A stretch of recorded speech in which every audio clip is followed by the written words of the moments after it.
Bismillahirrahmanirrahim. Assalamualaikum warahmatullahi wabarakatuh. Alhamdulillah wa syukurillah wa la hawla wa la quwwata illa billah. Ashhadu an la ilaha illallah wahdahu la syarika lah wa ashhadu anna Muhammadan abduhu wa rasuluh la nabiyya wa la rasula ba'dah. Allahumma salli wa sallim wa barik wa kallim ala nabiyyina Muhammadin wa ala alihi wa ashabihi wa man tabi'ahum bi ihsanin ila yaumiddin. Amma ba'du. Qala Allah Ta'ala fil Qur'anil Aziz. A'udzu billahi minasy syaithanir rajim. Ya ayyuhalladzina amanu taqullaha haqqa tuqatih wa la tamutunna illa wa antum muslimun. Wa qala fi ayatil ukhra Subhanalladzi asra bi'abdihi laylan minal masjidil haram minal masjidil haram ilal masjidil aqsa alladzi barakna hawlahu linuriyahu min ayatina innahu was-sami'ul basir. Wa qala Rasulullah sallallahu alaihi wasallam fi hadithi awwalu ma yuhasabu bihil abdu yawmal qiyamati min a'malihim as-salah. Sadaqallahul azim. Alhamdulillah, para bapak, para ibu, warga TBI yang insyaallah dirahmati Allah subhanahu wa ta'ala. Alhamdulillah, Allah masih memberikan kita keistiqomahan. Istiqamah dalam rangka melaksanakan salah satu kewajiban kita kepada Allah, yaitu talabul ilmi. Maka jangan difahami nuntut ilmu satu hal yang biasa. Ini tak ubahnya seperti apa? Orang yang melaksanakan ibadah salat, orang yang melaksanakan ibadah puasa, orang yang melaksanakan ibadah zakat. Karena Nabi dengan tegas mengatakan talabul ilmi faridatun ala kulli muslimin. Nuntut ilmu satu kewajiban. Cuma kita pahami nuntut ilmu itu kayak seperti apa? Kayak hanya kalau sempat baru hadir, nggak sempat nggak hadir. Allah katakan di dalam surah apa itu? Az-Zumar kalau nggak salah. Dalam surah Ar-Rum ayat yang ke-7 Allah berfirman, ya'lamuna dhahiran minal hayatid dunya. Orang-orang kafir itu hanya tahu bagaimana bertahan hidup di dunia. Artinya orang kafir itu hanya mencari ilmu tentang urusan dunia. Wahum anil akhirati hum ghafilun. Tapi orang kafir dalam perkara akhirat mereka lalai. Artinya jangan kita mengikuti seperti orang kafir. Ilmu umum kita mungkin S1, S2, S3, S jeruk, apa lagi? S tekan sampai kehabisan S. Tapi dalam perkara ilmu agama mulai sejak TK harus iku sing dihafal. Bacaan ruku pancet. Apa yang dibaca ketika ruku? Tergantung di SD. Kalau di SD diajari subhana rabbiyal azim, iku sampai sekarang. Ditanya hadis riwayat siapa? Hadis riwayat guru SD. Ini padahal perkara agama. Ketika di SD diajari subhana rabbiyal azim wa bihamdi, sampai sekarang enggak bareng ngerubah. Pancet iku wae, seolah kemudian enggak ada yang lain. Ini menunjukkan apa? Lemah kita dalam perkara ilmu agama. Makanya Nabi mengatakan innallaha yubghidu kulla alimin bid dunya jahilin bil akhirah. Sesungguhnya Allah itu membenci orang-orang yang alim dalam perkara dunia, winter ilmu dunia, tapi jahil, bodoh dalam perkara akhirat. Makanya hari ini minimal sebulan sekali kita hadir bersimpur bermuajahah dalam rangka menunaikan kewajiban kita kepada Allah, yaitu talabul ilmi. Dan semoga langkah para jamaah untuk istiqamah bisa hadir. Semoga ini menjadi langkah Allah mudahkan sama-sama langkah kita masuk ke dalam surga. Tapi pada zaman rahmati Allah, malam hari ini permintaan khusus disuruh membahas tentang masalah Isra dan Mi'raj. Apal kisahnya nih Pak, luar kepala. Cuma kita tidak akan mengambil kisah-kisahnya, tapi hanya kita mengambil ibarah. Sedikit kita bahas terlebih dahulu. Peristiwa Isra Mi'raj ini terjadi pada tahun keberapa? Tahun yang ke-10 dari kenabian. Berarti Nabi Muhammad usia 50 tahun. Istrinya usia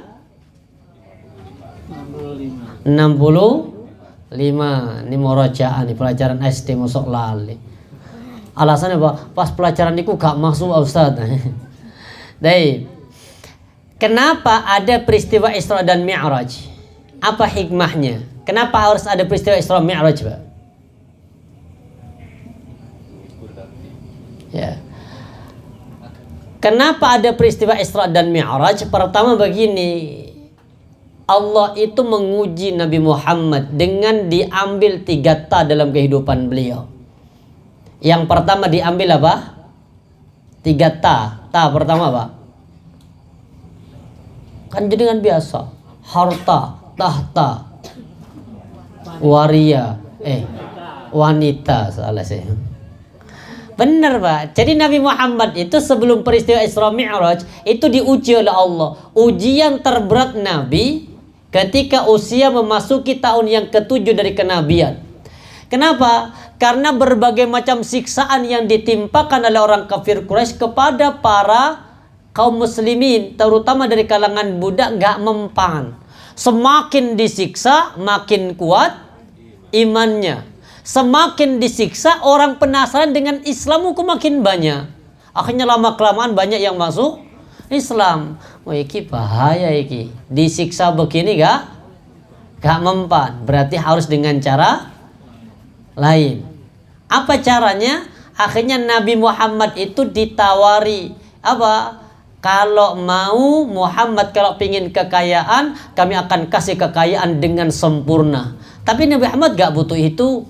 Kalau engkau mau jabatan Nabi Muhammad, kami kasih jabatan dengan jabatan yang tertinggi. Nabi Muhammad gak butuh itu.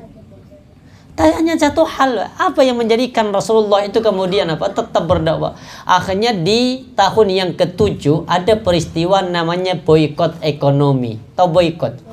Apa bahasa kita boikot ini? Isolasi. Di embargo, lebih angil man nih bahasa. Di isolasi. Jadi nggak boleh apa? Nggak bebas. Siapa yang diisolasi di sini? Yang diisolasi itu Bani Hashim, bukan Nabi Muhammad. Bani Hashim kena semua, Bani Nabi Muhammad itu kena semua. Kenapa? Salah satu pamannya ikut. Kenapa pamannya kok ikut di boikot? Karena menjadi pendukung dakwah Rasulullah. Boikot ekonomi ini yang berat Pak. Kenapa? Tidak boleh melakukan muamalah apapun dengan Bani Hashim. Bayangkan, mau beli di mana saat itu?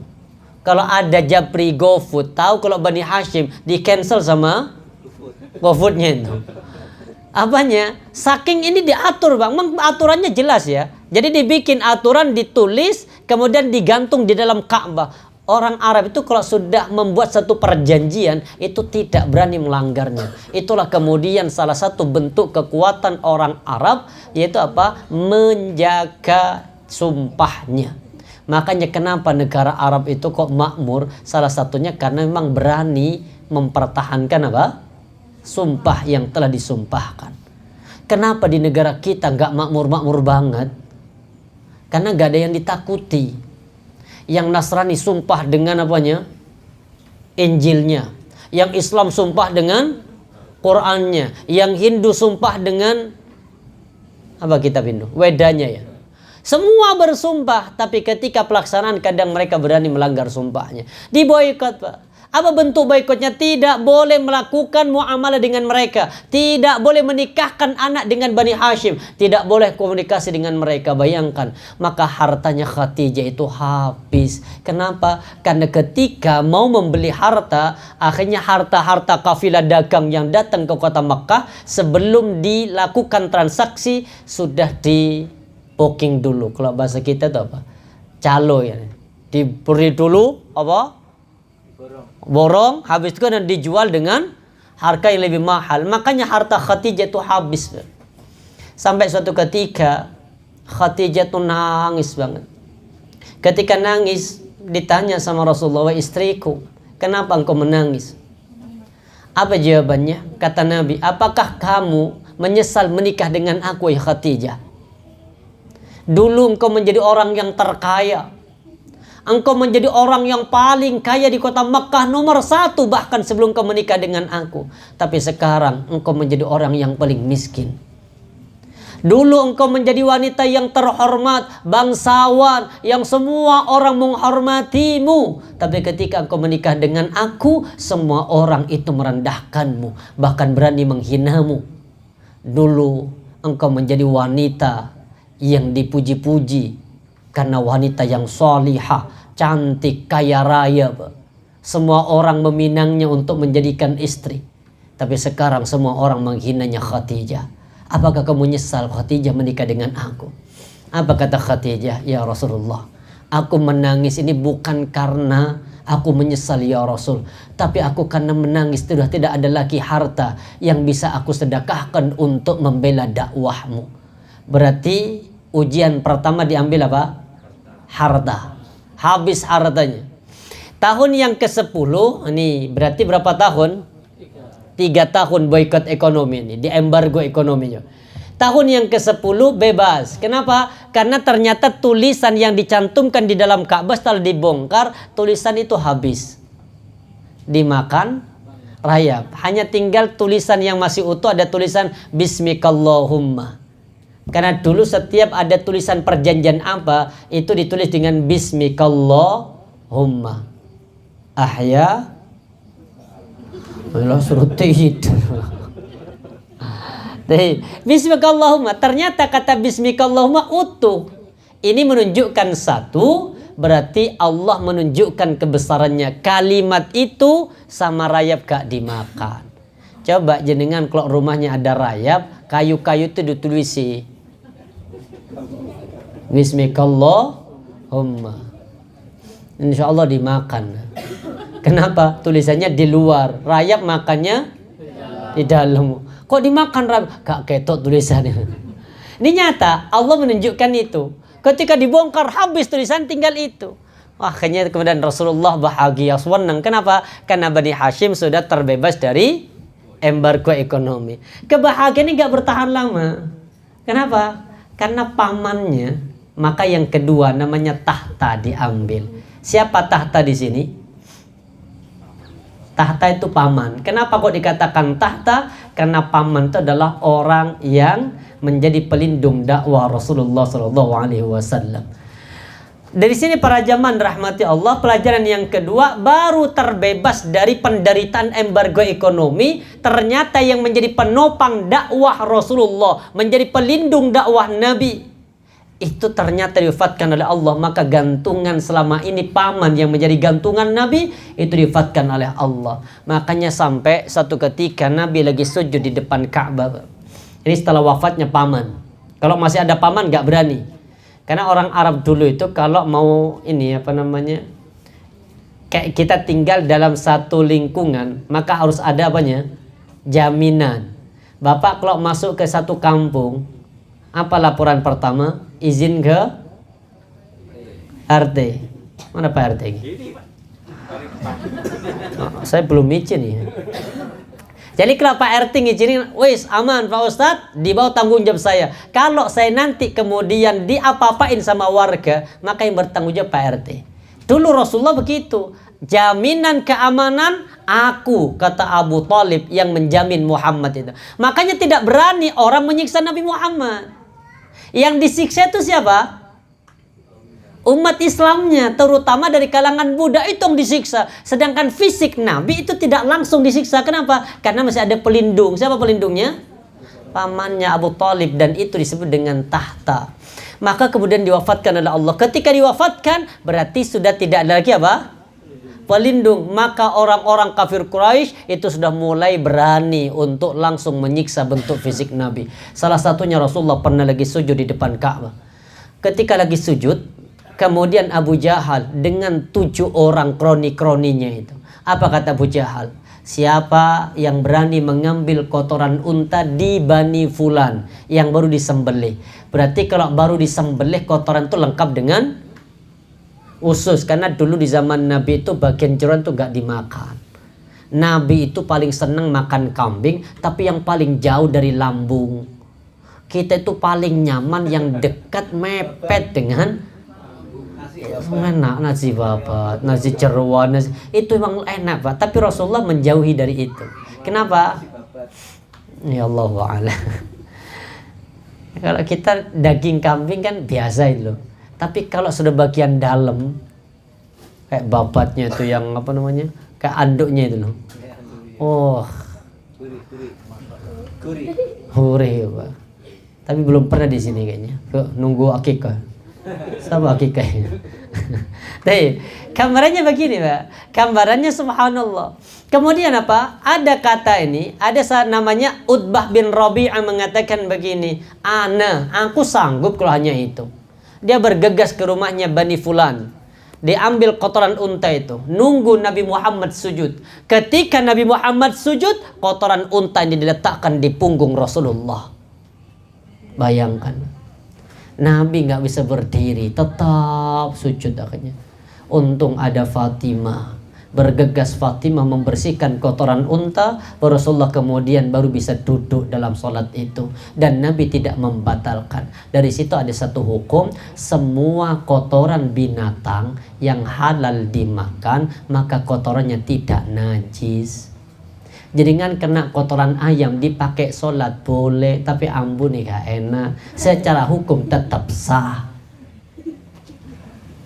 Kena kotoran sapi sah. Kena kotoran anjing sah. Anjing nih. Kena kotoran apa namanya? Kambing sah. Kalau kucing, ikhtilaf di kalangan ulama. Ada yang mengatakan tidak najis, ada yang mengatakan najis.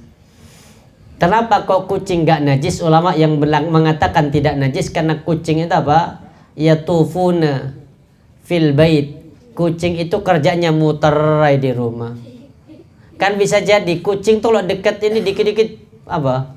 Kencing. Jadi kan baru naruh motor, si anget-anget itu biasanya apa?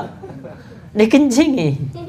Apakah itu najis? Sebagian ulama mengatakan itu tidak najis. Sebagian ulama mengatakan najis. Yang masuk kategori tidak najis itu adalah liurnya. Mungkin kita buka air di rumah, nada dari keran, kemudian sama kucing diminum. Kita pakai mandi, kita pakai masak, kita pakai wudhu, sah. Dan itu boleh. Taib. Kemudian apa kata Nabi? Ini ketika Rasulullah pamannya sudah nggak ada lagi, pelindungnya nggak ada. Maka Nabi mendoakan, Allahumma al'an Quraisy, ya Allah, laknatlah Quraisy ya Allah. Disebutkan Allahumma al'an Haris bin Hisham, Allahumma al'an Utbah bin Rabi'ah, Allahumma al'an Hisham bin Amr. Banyak lah gitu. Amr bin Hisham, disebutkan 7 itu. Dan ini kemudian yang kedua, yang menjadikan Nabi itu sedih puncaknya karena pamannya itu mati kafir. Itu yang paling sedih. Sampai Nabi mengatakan, amma ana wallah la astaghfiranna Allah laka hatta unha anka. Kata Nabi Muhammad, wahai pamanku, demi Allah, aku akan tetap mengistighfarkanmu sampai aku dilarang oleh Allah. Istighfarnya Nabi itu dikabulkan sama Allah. Karena belum turun larangan. Setelah itu baru kemudian turun surah At-Taubah 113, larangan mendoakan orang kafir yang sudah mati. Kalau orang kafirnya masih hidup boleh. Jangan ketemu dengan orang, contoh mohon maaf, orang Nasrani atau mungkin orang kafir contoh, kemudian bersin mengucapkan alhamdulillah. Di samping bapak, apa yang bapak lakukan? ya kan? Baru sih, alhamdulillah, tahu kalau itu orang kafir atau di luar Islam. Apa yang harus kita lakukan? Diem atau gimana? Yang benar itu doakan apa? Yahdikumullah. Langsung, nggak pakai yarhamukallah, karena yarhamukallah itu hanya untuk umat Islam. Tapi kalau orang kafir yang masih hidup, bersin baca itu yahdikumullah, semoga Allah memberikan hidayah kepadamu. Itu boleh, bukan yarhamukallah, karena yarhamukallah rahmat Allah itu hanya kepada siapa? Orang Muslim. Baik. Kemudian yang ketiga, tambah sedihnya Nabi, puncaknya ketika Nabi kehilangan tayang ketiga. Siapa itu? Siapa tayang ketiga?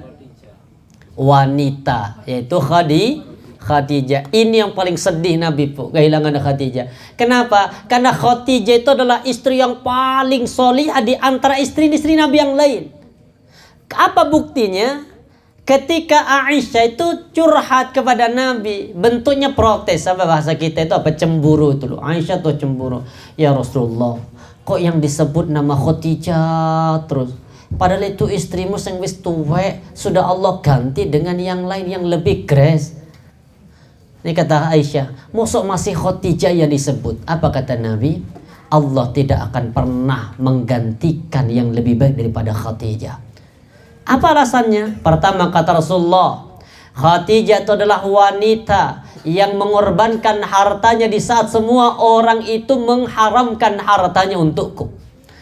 Khadijah adalah orang yang mengimani akan kerasulanku di saat semua orang mendustakan aku. Khadijah adalah seorang wanita yang mengorbankan seluruh hartanya. Sekaligus Allah izinkan Khadijah itu punya anak dari diriku. Di saat semua wanita istri yang lain diharamkan oleh Allah untuk punya anak. Itu yang menjadikan kemudian Aisyah gak bisa menolak. Bahkan Khadijah adalah wanita yang terbaik. Khadijah subhanallah, tanda istri solihah itu, mohon maaf ya, tanda istri solihah itu pertama, kalau bisa menenangkan hati suami. Bapak punya masalah di kantor, pulang ke rumah, lihat wajah istri, tenang. Itu berarti istri bapak solihah. Setelah dinasehati sama istri, kemudian masalahnya selesai, itu tambah solihah. Tapi kalau bapak punya masalah di kantor, pulang ke rumah nambah masalah, berarti istrinya yang bermasalah itu. Contohnya Rasulullah, Nabi itu pertama kali dapat wahyu, surah apa? Masih ingat? Al-Alaq ayat 1 sampai 5. Kemudian apa yang dirasakan Nabi? Di mana didapatkan ini? Gua Hira. Jadi Al-Quran turun pertama kali dua ke Hira. Habis itu Rasulullah nggak pernah lagi ke sana. Jadi nggak ada sunnahnya orang naik ke Gua Hira. Taib. Rasulullah kemudian pulang. Tapi Nabi dalam kondisi menggigil, sedih Rasulullah. Kayak apa namanya ya? Menggigil tuh kayak apa? Meriang, greges. Nabi datang ke rumahnya sambil berkata, "Ay Khadijah, inni khasyitu ala nafsi." Aku kok takut Khadijah dengan diriku. Ada apa dengan diriku? Istri yang soleh itu tenang. Apa kata Khadijah? Wahai suamiku, Allah tidak akan pernah menyanyiakan kabar gembira untukmu. Tenang Rasulullah. Dan itu yang kemudian Allah ambil semuanya apa? Gantungan dalam kehidupan Nabi itu diambil. Kenapa? Karena Allah ingin menjadikan satu-satunya gantungan hanyalah ini. Makanya kemudian turun perintah sholat. Ketika sholat itu berarti apa? Semua gantungan hidup itu jangan dibawa ke masjid, taruh di rumah. Ini kan ada orang ketika ke masjid masih membawa jabatan. Aku takmir, ya harus paling depan. Waktu ini paling gak bisa. Islam tuh gak begitu. Atau mungkin apa? Loh, aku kan pejabat. Itulah pejabat, bukan pejabat dalam. Namanya pejabat itu pasti pejabat teras. Berarti di teras, bukan di dalam. Makanya ada rumus kaidah dalam apa? Rumusnya Ari Ginanjar itu ada rumus ihsan. Apa rumus ihsan itu? Rumus ihsan itu artinya berapapun angka yang kita miliki, kemudian kita kalikan 0, hasilnya akan, maksudnya apa itu rumus? Kalau kita tarik ke kehidupan kita ini, Pak, apapun jabatan Bapak di luar masjid, harta apapun yang Bapak miliki, kedudukan apapun yang Bapak miliki, kalau sudah masuk masjid, derajatnya di hadapan Allah kosong. Mau cecer antara pejabat dengan pembantunya, ya silahkan di dalam masjid. Apa bahkan mungkin pembantunya datang duluan, ditarik kon pembantuku, ndik murah, tidak bisa. Siapapun yang datang pertama. Makanya kemudian kenapa Allah hilangkan dulu 3 ta dalam salat Nabi, agar Rasulullah itu tidak menggantungkan kepada makhluk, tapi satu-satunya gantungan hanyalah Allah. Makanya salat kemudian disebut dengan apa? Mi'raj. Tahu Mi'raj? Isra, perjalanan. Kalau Mi'raj itu apa? As-salatu mi'rajul mu'minin. Salat itu mi'rajnya orang beriman. Artinya begini, Mi'raj itu kan naik. Kalau perjalanan lurus itu namanya Isra. Makanya Isra lurus, Mi'raj naik. Artinya orang salat itu dikatakan Mi'raj, fisiknya di bumi, tapi kemudian pikirannya berada di Sidratil. Sudah begitu salatnya? Alhamdulillah. Berarti maksudnya nih, salat itu berarti gak kepikiran urusan dunia. Sudah bisa? Gak bisa, Bu. Bodoh. Setan itu pintar, Pak. Makanya ada satu hadis saya bacakan ini, subhanallah. Nanti jadikan kebiasaan kita ya. Kata Nabi apa? An Abdullah bin Umar anin Nabi SAW qal. Ini hadis dari Abdullah ibnu Umar. Anin Nabi SAW, ini hadis bersumber Rasulullah. Haslatan atau khallatan, 2 tradisi atau 2 kebiasaan. La yuhafidhu alaihi ma'abdun muslimin illa dakhalal jannah. 2 tradisi, 2 kebiasaan yang kalau dijaga oleh seorang muslim, maka pasti Allah jaminkan, berikan masuk ke dalam surga. Kata Nabi, 2 amalan yang kalau kita jaga, kita akan masuk dalam surga. Apa amalan itu? Wa huma yasirun wa may ya'malu bihima qalil. Kata Nabi, amalan ini mudah, tapi yang mengerjakan sedikit. Amalannya mudah, tapi apa?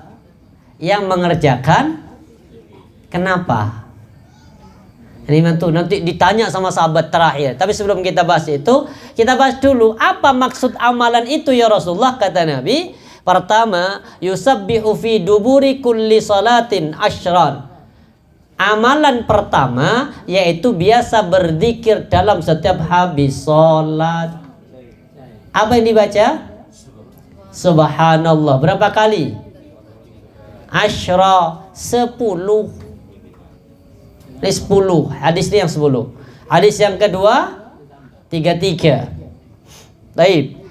Kata Nabi apa? Amalan aslatan, 2 tradisi, 2 kebiasaan kaum muslimin itu kalau itu dijaga, itu masuk surga.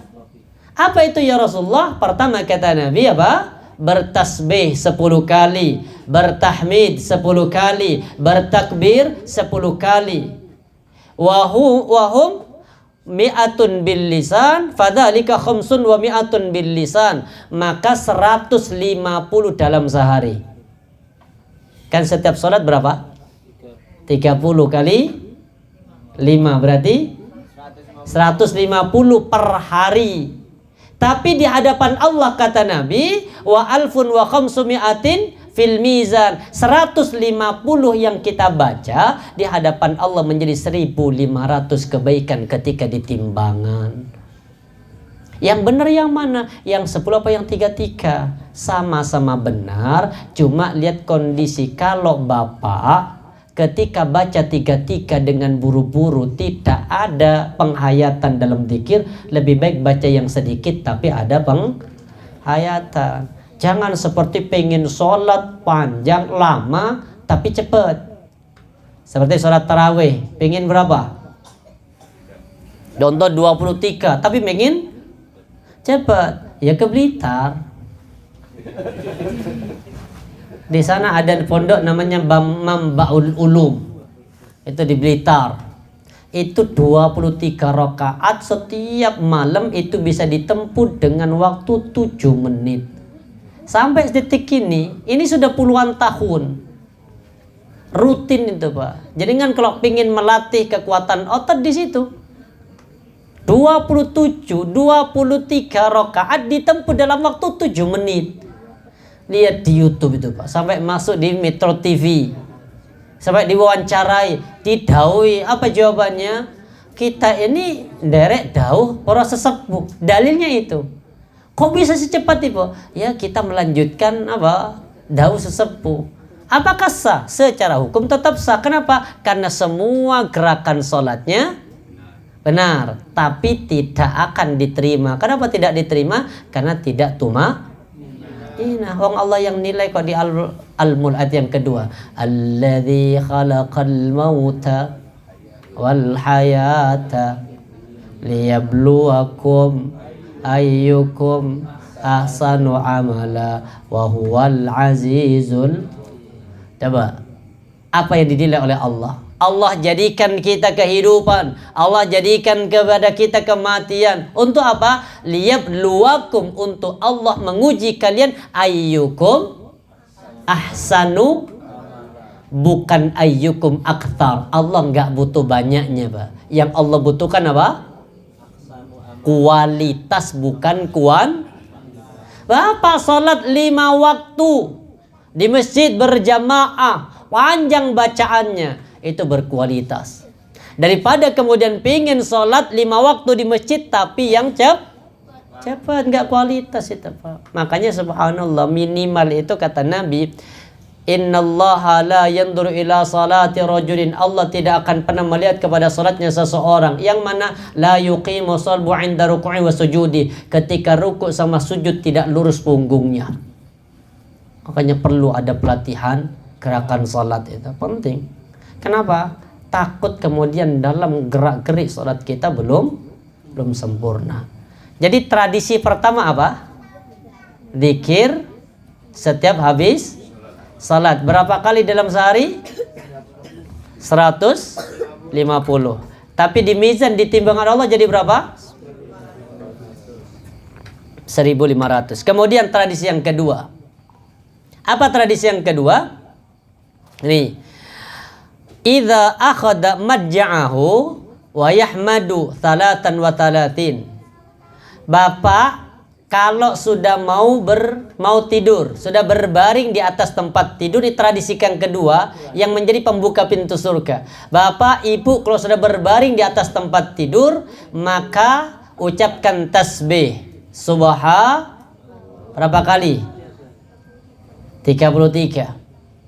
Alhamdulillah sama 33. Allahu Akbar 34. Amalan ini kalau kita menjaga istiqomah, Pak, itu akan menjadi amalan pembuka pintu surga. Kata Rasulullah apa? Fadzalika mi'atun bil lisan, itu 100 di lisan, wa alfun fil mizan, tapi akan berubah menjadi 1000 di dalam timbangan kebaikan.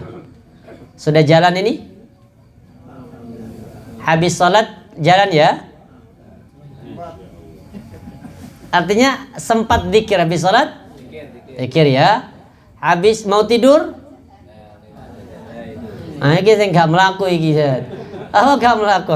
Nih, jangan jenengan sahabat wis tanya. Karena di awal tadi Nabi mengatakan apa? Huma yasir wa may ya'malu bihima qalil. Kata Nabi amalan ini mudah tapi yang mengerjakan sedikit. Ditanya, ya Rasulullah, kaifa huma yasir wa may ya'malu bihima qalil? Lah kok iso ya Rasul, amalan ini mudah tapi kok yang mengerjakan sedikit? Apa jawaban Nabi? Pertama, Pak, kata Rasulullah, ya'ti ahadukum yakni asyaitan fi manamihi fayunamwimuhu. Kata Nabi, kalau ada orang sudah berbaring di atas tempat tidurnya, syaitan datang. Ketika syaitan sudah datang, membuat orang menjadi ngantuk, kemudian apa? Qabla ayyaqula lahu, maka dibikin tidur sama syaitan sebelum membaca zikir. Malam ini jangan lupa ya. Subhanallah berapa? 33. Alhamdulillah. Allahu Akbar 34. Lengkap 100. Istiqomah sampai meninggal. Kalau perlu jenengan sebelum tidur, kalau saya biasanya begitu Pak, kalau belum tidur coba, walaupun yang terbaik memang pakai tangan, cuma kadang kalau pakai tangan lah lali. Biasanya saya pakai ini tasbih, pegang tasbih sambil berbaring aja, subhanallah, subhanallah. Cuma biasanya syaitan itu pintar, kadang merem kan, subhanallah, subhanallah, hilang. Berarti setan berhasil. Makanya minta, ya Allah jangan tidurkan aku ya Allah sebelum selesai membaca zikir. Siap? Masuk kalah sama setan. Wong setan itu kecil apa besar? Gak pernah terlihat setan. Jenengan kalau pengen tahu setan, nah ibu-ibu terutama, ketika di rumah jenengan baca ayat kursi. Benar? Kalau sudah baca ayat kursi, kemudian suami ibu keluar dari rumah, nah itu.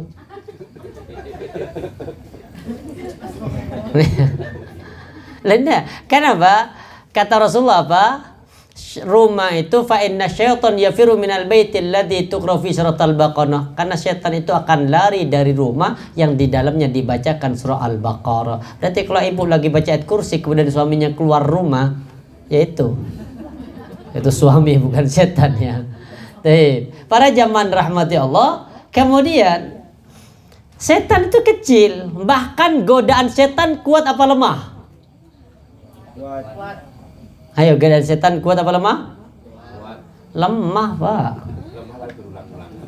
Kata Allah Pak, inna kaidas syaitani kana dha'ifa. Sesungguhnya godaan setan itu lemah, cuma setan itu gak kenal lelah. Itu aja jadi masalah. Jadi apa? Setan itu ngulang terus, kita lagi kesel capek, setan datang, ayo gak usah sholat, dikipasi Pak, gak usah tahajud, padahal sudah niat. Ini kerjaannya setan. Makanya kemudian kenapa kok sedikit yang melaksanakan? Karena setan membuat orang ngantuk sebelum tidur. Yang kedua, kenapa orang kok sedikit yang melaksanakan zikir setelah sholat?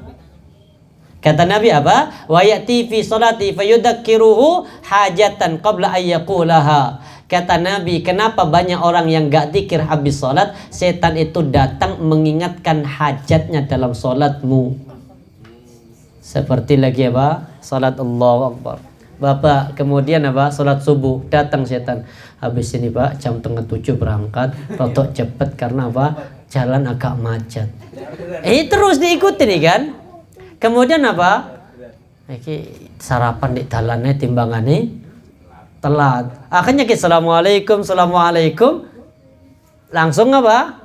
Mandi. Kenapa? Karena solusi dari permasalahannya sudah ketemu dalam salat. Ibu-ibu juga sama. Ketika lagi salat subuh itu biasanya setan datang bisikan, ibu masa apa Bu?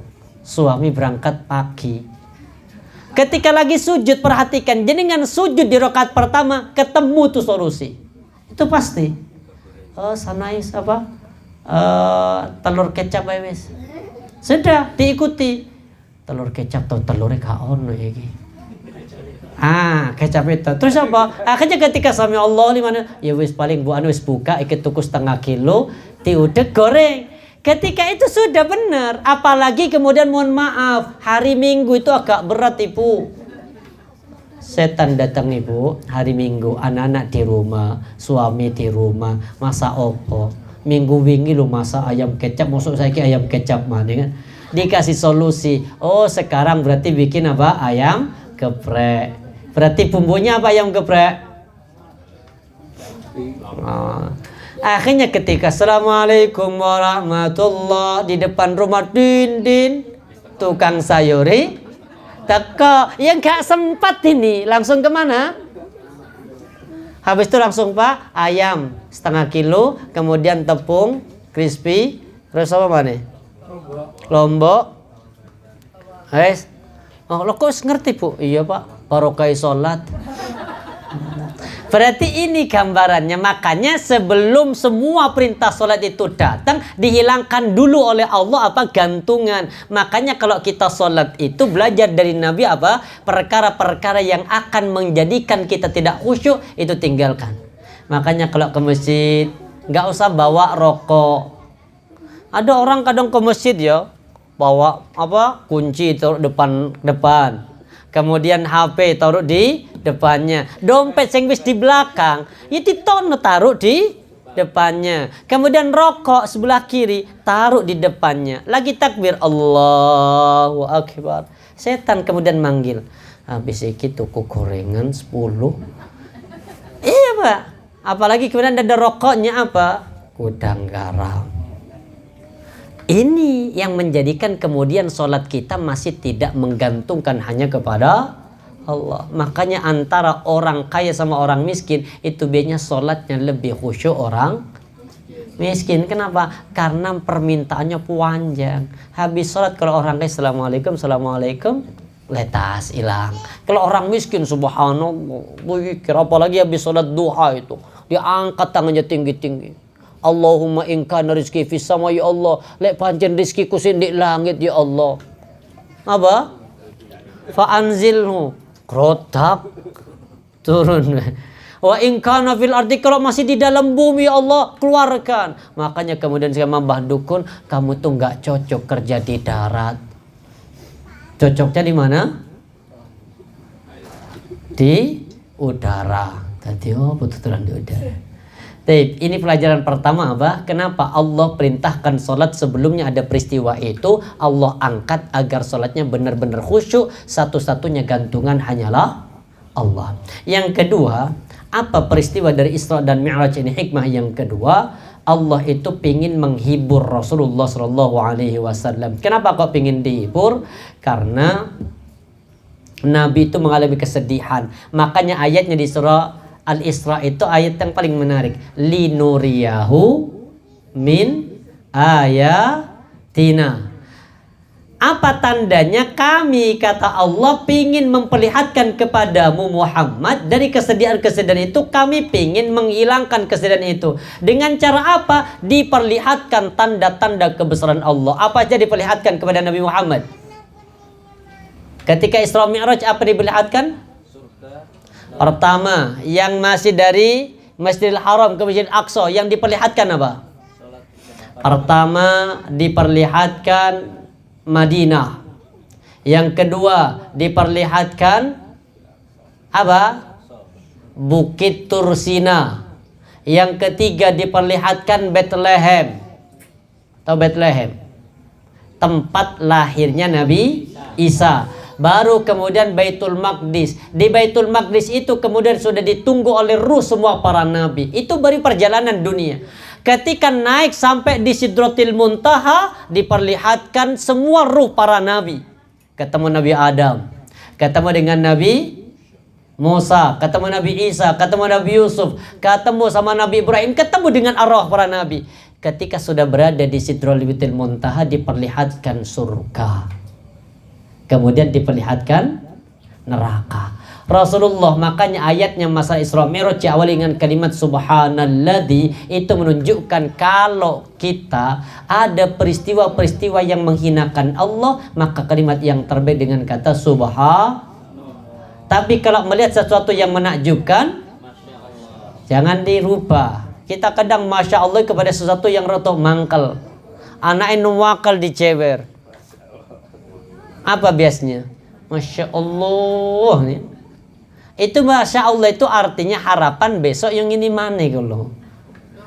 Iya, jadi Masya Allah itu ketika melihat apa? Jangan melihat sesuatu yang menakjubkan di udara atau mungkin di langit habis hujan ada apa? Ada pelangi. Ucapan pertama itu bukan subhanallah, tapi apa? Masya Allah, indahnya. Bapak ketika di jalan melihat wanita yang sangat cantik, Masya Allah.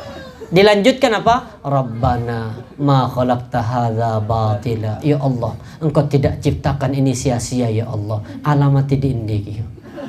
Nah itu. Jadi kalau melihat sesuatu yang menakjubkan apa?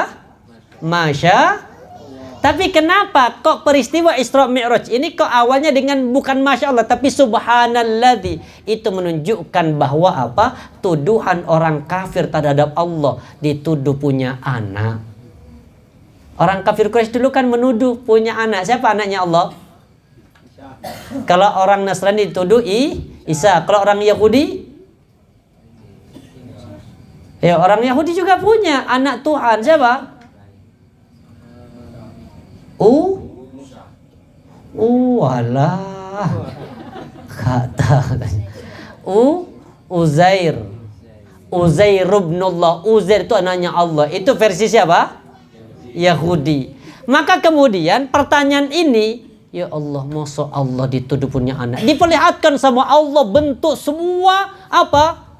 Kebesaran ciptaan Allah. Maka kalimat yang Subhanalladzi, subhanallah, nggak mungkin kalau Allah itu punya. Kenapa? Wong Allah yang menciptakan langit, Allah menciptakan bumi, kok dituduh Allah punya? Ini yang tidak memungkinkan. Makanya di kalimat itu ditunjukkan itu. Kemudian yang kedua, apa yang diperlihatkan kepada Nabi Muhammad? Apalagi yang perlihatkan? Pertama lihat surga. Siapa yang terlihat penduduknya? Ittala'tu 'alal jannah fawajadtu aktsara ahli al-fuqara. Kata Nabi, ditampakkan kepadaku surga dan ternyata kebanyakan penghuninya orang miskin. Makanya jadilah orang miskin biar menjadi penghuni surga. Yang kedua, diperlihatkan apa? Neraka. Siapa yang terlihat paling banyak penghuninya? Mak-mak. Kenapa mak-mak masuk neraka? Ayo, apa asbabnya ibu-ibu banyak masuk neraka? Padahal kata Ibu Mega, mama itu opo sih kok seneng? Tapi kok banyak kenapa asbabnya? Bukan. Sebabnya satu, apa? Ibu-ibu itu satu tabiatnya, dua tabiatnya. Yang paling buruk dari ibu-ibu, pertama, tabiat pertama seneng ngomong, itu yang pertama. Tabiat yang kedua, senang berubah-ubah. Yang menjadikan wanita masuk ke dalam neraka ini, yang berubah-ubah itu. Perhatikan para bapak, istri bapak itu sayang banget pada bapak itu hanya di tanggal muda. Perhatikan itu. Tanggal 25 sampai 30, ya Allah, jangankan teh anget, air anget loh. Kosong. Curhat Ustadz, Kak curhat. Pengalaman ya. Ya, artinya kadang begini, perempuan itu subhanallah, kenapa kok masuk dalam neraka walaupun ahli ibadah? Karena begini, suami sepanjang hari sudah berbuat baik terhadap istri, bahagia istrinya. Kemudian ada satu perbuatan buruk yang mungkin menjadikan istri nggak senang. Yang nggak senang ini kemudian menutupi terhadap semua kebaikan ini yang menjadi asbab kemudian wanita banyak masuk ke dalam neraka. Makanya ibu-ibu yang di belakang, jadilah wanita yang istiqomah, jangan senang berubah. Disakiti suami, sabar. Apa? Perhatikan masih lebih banyak kebaikan suami daripada rasa sakit. Walaupun apa? Sakitnya tulus Ustaz. Makanya benar Bu, tabiat perempuan itu yang paling berat di situ memang. Apa? Perempuan itu kalau kata orang Arab apa? Ini sedikit biar ibu-ibu biar tidak menjadi penghuni neraka. Kata orang Arab apa? Al-mar'atu kal mir'ah. Perempuan itu laksana seperti cermin. Makanya kemana-mana bawa. Itu wajar. Dan yang biasanya pengajian, saya lihat ibu-ibu pengajian kadang begini itu. Itu bukan baca WA. Sambil apa? Iya, wajar itu perempuan. Tapi kalau laki kemudian begini, ini ada masalah. Itu wajar perempuan. Kemudian tabiat perempuan dari kata almar'atu kal mir'ah, perempuan itu seperti cermin, artinya begini. Perempuan itu mudah memaafkan, tapi sulit melupakan. Itu aja tabiatnya yang menjadikan banyak menjadi penghuni neraka. Kemudian yang ketiga, diperlihatkan juga apa? Siksa neraka itu.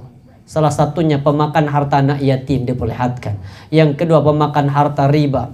Yang ketiga diperlihatkan para pelaku zina, diperlihatkan para malaikat penjaga neraka. Ini ditampakkan lagi kepada Nabi Muhammad. Salah satunya contoh begini. Ada perempuan di dalam neraka itu disiksa oleh Allah.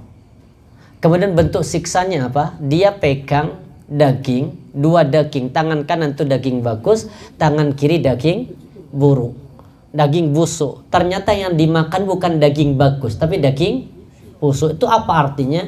Yaitu orang yang senantiasa berzina. Ada yang pemakan harta riba.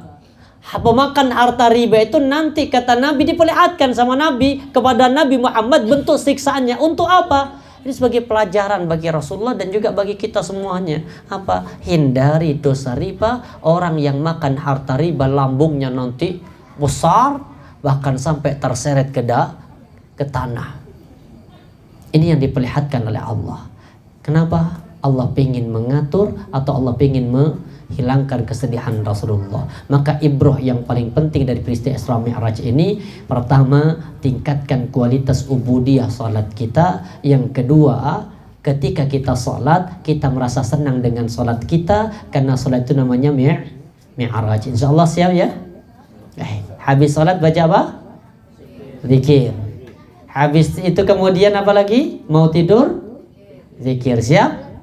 Insya Allah. Ada pertanyaan sampai sini?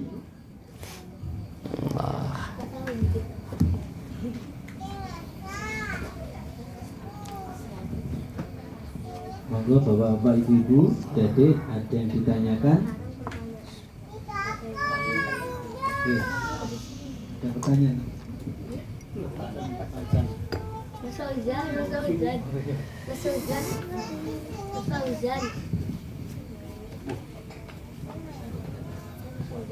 Ini dibaca Pak Sigit, ada pertanyaan ini.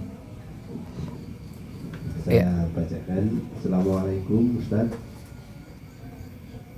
Perempuan itu kan sholat, kalau sholat lebih baik di rumah, bagian belakang. Sedangkan suami berharap istri dan anaknya sering ke masjid, dan ridho suami sering ke masjid, dan suami ridho. Niatnya agar anak dikenalkan dengan rumah Allah. Istri masih ragu antara sholat di rumah atau di masjid. Jadi minta pendapatnya Ustaz. Baik. Pertama begini. Kebetulan suami kerja di luar, jadi mahramnya cuma anak saja. Iya, baik. Pertama begini. Secara umum perintah berjamaah itu bersifatnya umum. Mau laki mau perempuan sama. Apa? Sama-sama punya kewajiban untuk apa? Berjamaah. Kemudian ada sahabat itu namanya Asma binti Yazid al-Ansari. Ini sahabiyah. Asma binti Yazid al-Ansari datang pada Rasulullah. Ya Rasulullah, bukankah engkau itu diutus kepada umat seluruhnya? Artinya laki sama perempuan. Maksudnya gini, engkau Nabi Muhammad itu kan nabinya para bapak ataupun para ibu, bukan hanya nabinya para kaum laki-laki. Terus ya Rasulullah, enak jadi laki-laki ya Rasul. Kenapa? Laki-laki itu lebih banyak pahala daripada kami. Suami kami bisa berjihad, suami kami bisa berumrah dan berhaji bolak-balik, bisa mengantarkan jenazah, bisa menjenguk orang sakit, salat 5 waktu ke masjid, bahkan salat berjamaah Jumat di masjid. Sedangkan kami di rumah disuruh jaga anak, disuruh jaga rumah, disuruh apa? Kora-kora, disuruh apa? Nyetrika baju suami. Apakah pahalanya di hadapan Allah sama? Kata Rasulullah, sama, selama engkau mencari ridho suami. Terus apakah boleh seorang istri kemudian sholat di masjid? Jelas Nabi mengatakan, la tamna'u nisa'akum al-masajid. Jangan engkau larang para istri-istri untuk sholat berjamaah di masjid. Suami nggak boleh ngelarang, Pak. Jadi kalau ada istri, ya aku kok pengen sholat di masjid aja, tapi dengan 3 syarat. 1, pastikan ada masjidnya. Iya. Lah kalau izin ke masjid, ternyata masjidnya apa? Masjidil Haram ini jangan, kalau ini jangan, harus ada mahram ya. Kayak gini, pertama apa? Pastikan masjid itu dekat dengan rumah ya, artinya tidak harus melalui perjalanan jauh. Yang kedua, pastikan di masjid itu pintu masuk laki-laki dengan perempuan itu berbeda, tidak berbaur. Yang ketiga, pastikan seorang wanita tidak memakai parfum ketika mau ke masjid. Yang keempat, pastikan tidak mendapati fitnah. Maksudnya kalau keluar itu nggak melewati gerombolan laki-laki. Insya Allah aman. Silahkan, laki-laki nggak boleh melarang. Kenapa? Karena kadang sholat di rumah sama di masjid lebih khusyuk di masjid. Kalau jenengan di rumah, ya Allah, baru takbir Allahu Akbar, anaknya datang nemu HP dibuka YouTube dangdutan niku, khusyuk apa enggak? Enggak khusyuk. Yang kedua, ketika kita di rumah kadang apa? Mohon maaf, masih banyak seliweran kehidupan kita, itu akhirnya agak sulit khusyuk. Ketika lagi sholat kemudian lihat masih ada kompor, masih ada meja makan, ada ini, itu Allah agak sulit untuk khusyuk. Tapi kalau di masjid Pak, subhanallah, ada waktu 10 menit sebelum iqamah, berapa kali sholat?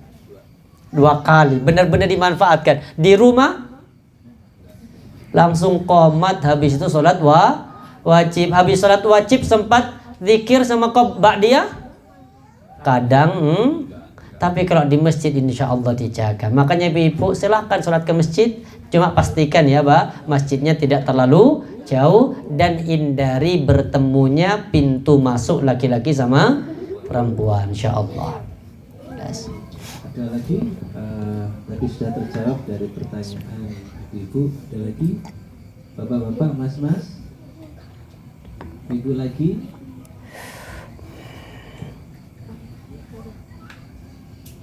Pak Mariono kayaknya nih mau nanya. Bapak Pak Mariono, betul. Sampun Ustaz. Baik. Ini Ustaz menjaga tadi kan 3 sambil menunggu pertanyaan. Tadi kan supaya kusuk 3T tadi itu kan ini. Iya. Jangan dibawa ke masjid. Jangan dibawa ke masjid. Itu kata kuncinya itu Ustaz ya untuk kusuk ya.